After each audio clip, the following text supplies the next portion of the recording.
As you're about to hear in the following story, breakups can reveal a side of someone you never imagined existed. We all think we know the people we let into our lives until they prove us wrong in the most disturbing way possible. So, a little backstory. I was 23 when this all happened. I had just gotten out of a 2-year relationship with a girl I'll call Amber for privacy. We met through mutual friends at a party, and at first, she seemed like the sweetest person I had ever met. She had this really charming personality, made me laugh all the time, and honestly, I thought I got lucky. But as you'll see, I couldn't have been more wrong. Early on, there were a few small things I brushed off, things I now recognize as huge red flags. Like how she'd constantly ask for my location, even before we were official. Or how if I didn't text back right away, she'd blow up my phone until I answered. I told myself it was just because she cared, and eventually, we started dating. But after about 1.5 years, the relationship turned toxic fast. She became controlling, jealous, and manipulative. I couldn't hang out with friends without her questioning me for hours. She'd scroll through my phone when I wasn't looking, accuse me of cheating if I didn't respond within 5 minutes, and it just became overwhelming. Eventually, I broke things off. It wasn't easy, because every time I tried to distance myself, she'd guilt-trip me, crying about how she couldn't live without me or how she'd hurt herself if I left. It was exhausting, and honestly, I started to feel trapped. But I finally had enough and told her it was over for good. That's when things took a dark turn. A couple of nights after the breakup, I was home alone watching television when I got a call from a number I didn't recognize. I let it go to voicemail, and when I checked it, my stomach dropped. It was Amber, crying hysterically, saying she was outside my house and needed to talk. I immediately went to check, and sure enough, her car was parked across the street. I didn't go out. I ignored her calls and texts that kept coming in all night. Around 2 a.m., the messages turned from begging to threatening. If you don't talk to me, you'll regret it. Don't make me do something you can't take back. I was honestly freaked out but didn't call the cops. Big mistake. The next night, I made sure all my doors were locked. I even closed all my blinds. Around midnight, I was gaming with some friends when I heard what sounded like tapping on my bedroom window. At first, I thought it was in-game sound effects, but then it happened again louder this time. I froze, slowly turned down my headset, and that's when I heard her voice. She was whispering my name. It sent chills down my spine. I didn't move. I didn't respond. I just sat there completely still, hoping she'd leave. But then the whispering turned into soft knocking, then full-on banging. And when I finally worked up the courage to peek through the blinds, there she was, standing in the dark, just a few feet from my window, smiling. Her face was pale in the glow of the streetlight, and she just stood there, staring at me. I yelled at her through the glass to leave, told her I was calling the cops, and that's when she snapped. She started screaming my name, pounding on the window so hard I thought it would shatter. And then out of the corner of my eye, I saw something move.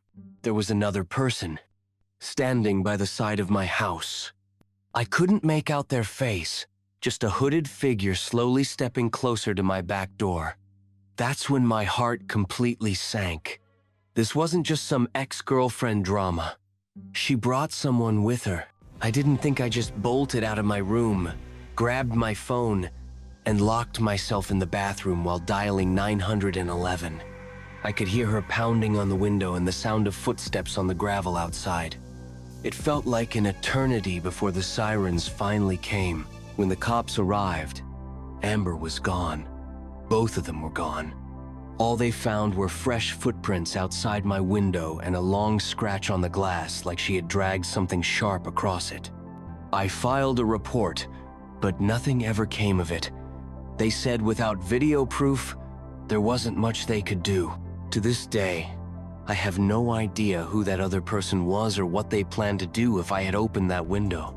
I've since moved to another state and changed my number, but every time I hear tapping at night or see a shadow outside, I can't help but think of that night. And I honestly believe that if I hadn't locked myself in that bathroom, I wouldn't be here telling this story. My name is Emily, and I haven't had a real night's sleep in over a week. Not because I can't sleep, but because I don't feel safe closing my eyes anymore. That's what happens when someone you thought you knew turns out to be capable of something out of a nightmare. I broke up with my boyfriend, Daniel, 3 weeks ago. It wasn't messy, at least not in the beginning. We'd been dating for almost a year.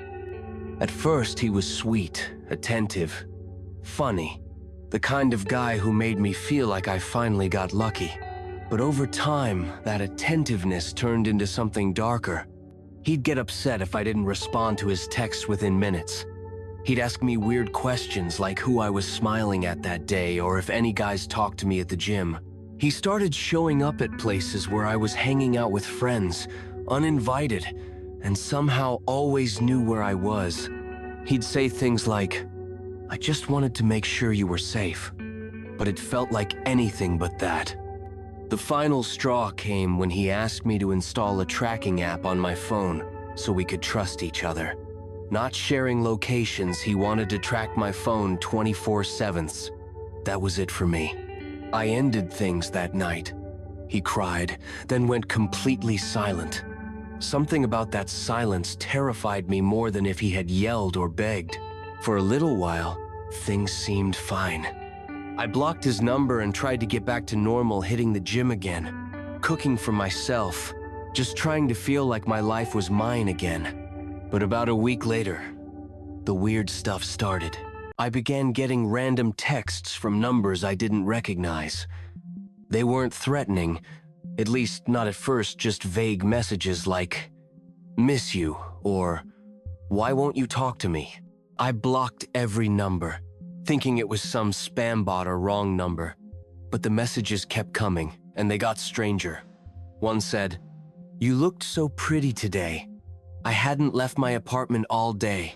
That's when I started to feel truly uneasy. One night around 2 a.m., I woke up to a faint creaking sound, like a door opening. I froze. My bedroom door was closed. I knew that for sure because I'm obsessive about it. I told myself it was a dream and tried to go back to sleep. But my heart was pounding so loud it drowned out the silence. The next morning, everything in the apartment looked normal except for one thing. My hallway closet door was slightly open. I never leave it open. Ever. And the weird part? It opens outward. So even if I had left it cracked, it would have swung fully open on its own. I stared at it for a full minute before finally pulling it wide open. Nothing. Just coats and shoes. But something in my gut told me I wasn't imagining things. That night, I shoved a chair under my bedroom door handle and left my lamp on. I even slipped a kitchen knife under my pillow, just in case. I must have dozed off because the next thing I remember was waking up in total darkness. My lamp was off. My door was open. I thought maybe I had dreamed putting the chair there, but then my eyes adjusted to the darkness, and I saw something at the foot of my bed. A shape. A black mass. I blinked hard, and that's when I realized what I was seeing.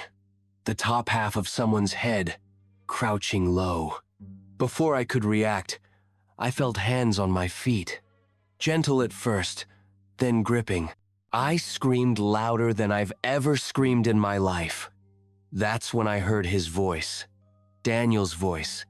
"Calm down, Em. It's just me." Before I could scream again, he was on top of me, pressing his hand over my mouth. I tried to fight, but he was stronger than me. He kept whispering that he wasn't there to hurt me, he just wanted to talk. He said he'd only let go if I promised not to scream. I nodded because I didn't know what else to do. The first thing I asked was how he got in. He told me, completely calm, that he had made a copy of my apartment key when we were together. Just in case of an emergency, he said, like it was the most normal thing in the world. He stayed in my room for almost half an hour, sitting there, talking like nothing was wrong. Like this was some twisted version of date night. I thought about the knife under my pillow, but I was too scared to grab it. I knew if I pulled it, I'd have to use it, and I wasn't ready for that. Eventually, he left. He kissed me on the forehead before walking out like we were still a couple. The second the door shut, I called 911 and told them I thought he was still in the building so they'd take it seriously. The police came, but of course, by then he was gone. I filed a report and got a restraining order, but it didn't feel like enough. He had been in my apartment. He had touched me while I slept. If I hadn't woken up when I did, I don't even want to think about what could have happened. I moved out 2 weeks later and changed everything, my number, my locks, even my gym schedule. But I still sleep with the lights on, because every time I close my eyes, I see that shape at the foot of my bed. And I know if I hadn't opened them when I did, I might not be here telling you this story. I was with Lauren for almost 2 years. If you asked me back then, I would have said she was the most exciting person I'd ever met. She had this magnetic energy, always up for anything, always making life feel like a movie. At first, it was intoxicating. She'd plan surprise weekends away, show up to my work with lunch, leave these long handwritten letters in my mailbox just because, for a while, I thought I'd hit the jackpot. But that kind of intensity, it comes with a shadow. I started noticing it about 6 months in. If I didn't text back right away, she'd blow up my phone. Not just a, "Where are you?" I'm talking dozens of messages in a row, starting with sweet stuff like, "Are you okay?" Then turning into, "Why are you ignoring me?" Followed by, "I'm sorry. I just love you so much." I brushed it off, told myself it was passion, trauma, whatever excuse I could come up with. But things escalated fast. If I so much as liked a girl's photo on Instagram, Lauren would spiral. She'd call me crying, asking if I didn't love her anymore, or accusing me of cheating on her with someone I hadn't seen in years. And whenever I tried to set a boundary, she wouldn't argue, she'd just go completely still. Like, she'd sit on the couch for hours without speaking, just staring at the wall. It was unsettling. The first time she showed up at my job was 8 months in. She brought coffee and acted like it was cute, like we were some quirky couple from a sitcom. But the second time was because I didn't answer her call. She waited outside my building for almost 4 hours. When I finally came out, she looked like she'd been crying for days. I told her that wasn't okay. She just smiled and said, "You'd wait for me too, right?" After that, it was like a switch flipped. She started popping up everywhere. At the grocery store, at my gym, places she didn't even go to before. It got to the point where I couldn't tell if it was coincidence or something worse. And then one night, after an argument, she looked me dead in the eyes and said, "You think you can leave me? You won't. Ever." That was the last straw. I ended things the next day. She didn't yell, didn't cry. She just stared at me for what felt like forever, then nodded and said, "We'll see." I blocked her on everything, changed my number, even moved apartments. For a while, it worked. I started feeling like myself again until the letters started showing up. At first, they seemed harmless. The first one said, "I miss how you laugh in your sleep." Weird, but whatever. The second one said, "You left the back window unlocked last night." That one made my skin crawl. The third one, it said, "You look tired driving home today. You should rest more." That's when I realized she'd been watching me, following me. I don't know how she even found where I lived. I packed a bag that night and crashed at a friend's place for a week. Then I moved again. This time, across the state. New job, new apartment, new everything. I cut off social media completely. I thought I was finally safe. Months went by. I started dating again. I was laughing, going out, feeling human. And then, one day, there was an envelope taped to my door. No name, no stamp. Inside was a single Polaroid. It was of me, taken from behind, walking my dog outside my new building. On the back, in red ink, it said, "You still slouch when you're tired." My stomach dropped. Nobody knew where I was, not even my closest friends except one. I moved again, this time. A tiny cabin in the woods. Paid cash. Used a fake name on the lease. No phone, no social media.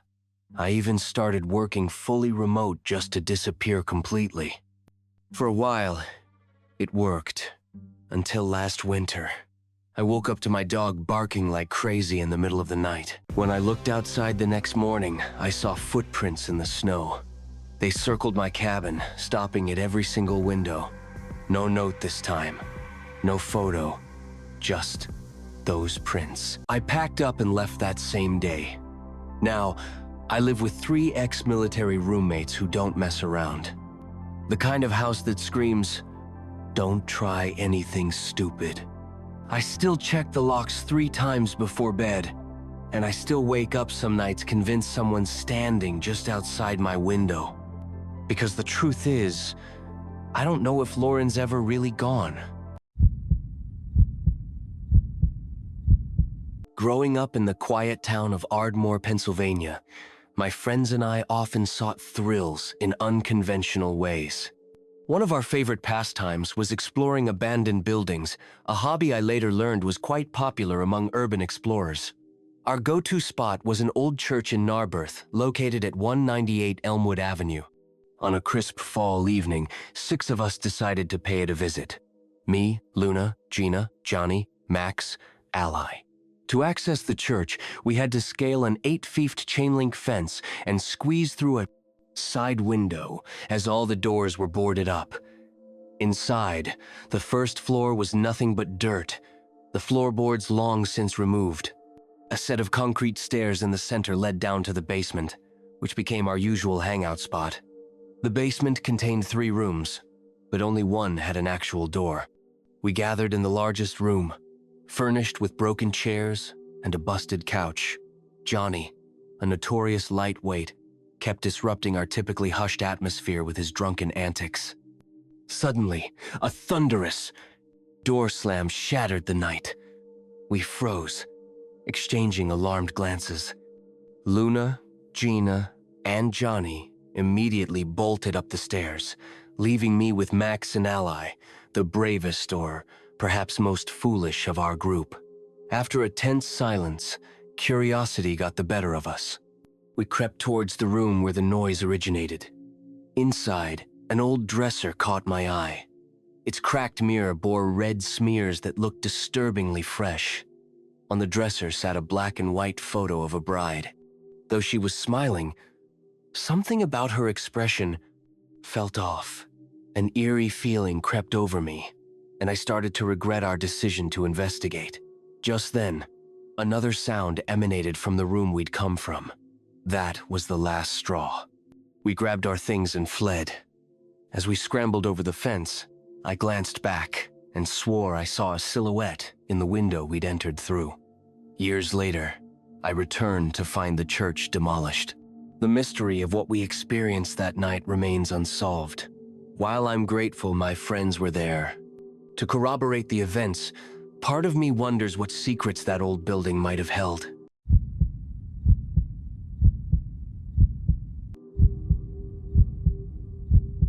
As a caterer, I spend most nights on the road driving a massive company truck and lugging equipment from place to place. While it's not the worst job, the hours are grueling and far from what I envisioned for my career. By the time I get home, I'm either wired from caffeine or collapsing into a 12-hour coma. One night, around 2 a.m., I was driving my personal car home after a long shift. Realizing I was too caffeinated to sleep and ravenous, I decided to hit the 24-hour McDonald's near my house. It's my go-to for satisfying those occasional late-night cravings. As I waited in the drive-thru line, something caught my eye. An old, beat-up Volkswagen with tinted windows parked in a far corner of the lot. It seemed odd since the dining room was closed. I brushed it off, got my food, and left, not wanting to go straight home. I drove to a nearby nature preserve with a scenic overlook. It was a favorite hangout spot in high school, perfect for some nostalgic solitude. But as I pulled into the gravel lot, I was stunned to see those same headlights from the McDonald's parking lot. Unnerved, I called a friend to join me. While waiting, I watched 4 men exit the Volkswagen, silently surveying their surroundings. Our peaceful reminiscing was soon interrupted by 3 of the men from the parking lot. When my friend arrived, we hiked up to the overlook. They approached us, offering to share their blunt. When I asked about McDonald's, their demeanor instantly changed. That's when we noticed the 4th man lurking in the shadows nearby.